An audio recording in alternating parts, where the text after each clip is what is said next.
Welcome back to Explaining Everything, the channel where we dive into the stories and mysteries behind everyday things. Today's question comes from one of our inquisitive viewers, Turbo Toaster 99. Thanks for the suggestion, Turbo Toaster. You asked, how does walking affect our body? At first glance, walking seems like the most basic human function, right? We do it every day, whether it's heading to the fridge at midnight or doing the awkward, I walked the wrong way, so now I must fake check my phone maneuver. But what's really happening inside our bodies when we walk? The answer is a lot weirder, cooler, and more surprising than you think. So, if you've ever wondered whether walking does anything beyond getting you from point A to point B, stick around. We're breaking down all the wild ways walking transforms your body right here on Explaining Everything.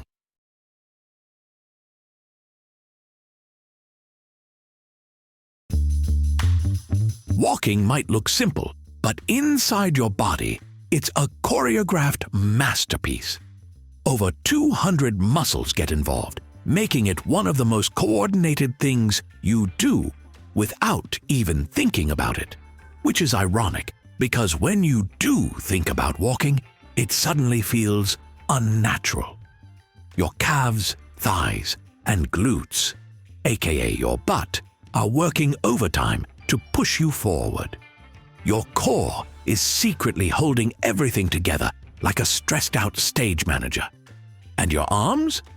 They're swinging in perfect opposition to your legs because human bodies are basically nature's marionette puppets. But here's the kicker, literally.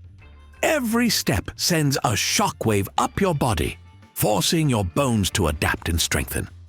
Yep, walking is basically weightlifting for your skeleton. So if you ever feel like your bones aren't getting enough attention, go take a walk. They'll thank you.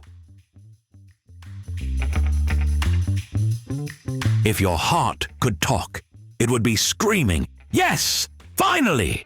every time you go for a walk. Walking gets your blood pumping, which makes your heart stronger, lowers blood pressure, and improves circulation. Basically, your blood is running a marathon while you're just casually strolling to grab a coffee. And here's something wild. Your blood vessels actually expand and contract more efficiently the more you walk. It's like they're stretching before a big yoga session, making sure they don't get too stiff. So, walking isn't just good for your heart. It's literally rewiring your circulatory system to be more efficient. Oh, and bonus? Studies show that regular walking lowers the risk of heart disease by up to 30%.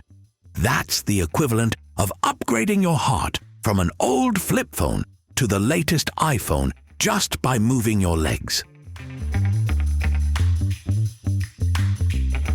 Ever notice how some of the best ideas happen while you're out on a walk? That's not a coincidence. Walking boosts brain function, increasing creativity by up to 60%. Your brain loves the extra oxygen and blood flow, so when you're walking, it's basically in supercharged mode. Even better? Walking reduces stress, anxiety, and even symptoms of depression. That's because it helps your brain produce more endorphins, aka your brain's natural feel-good chemicals. It's like your own built-in happiness subscription that doesn't require a monthly payment.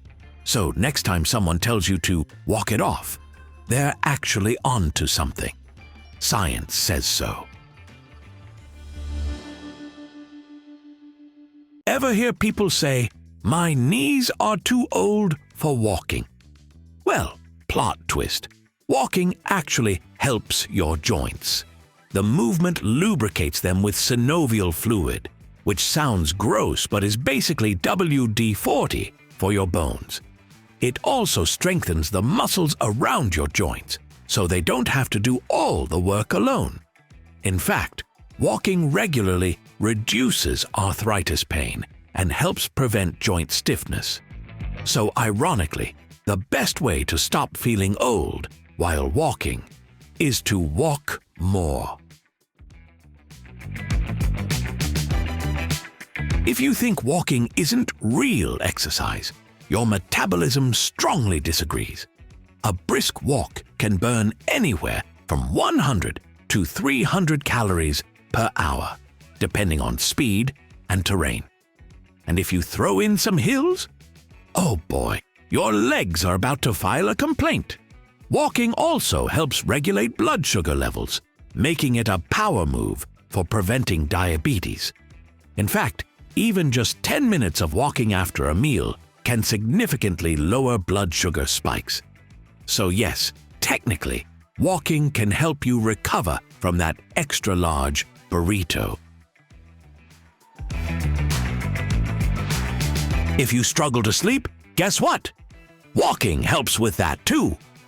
The combination of physical movement, fresh air, and stress reduction leads to deeper, better sleep.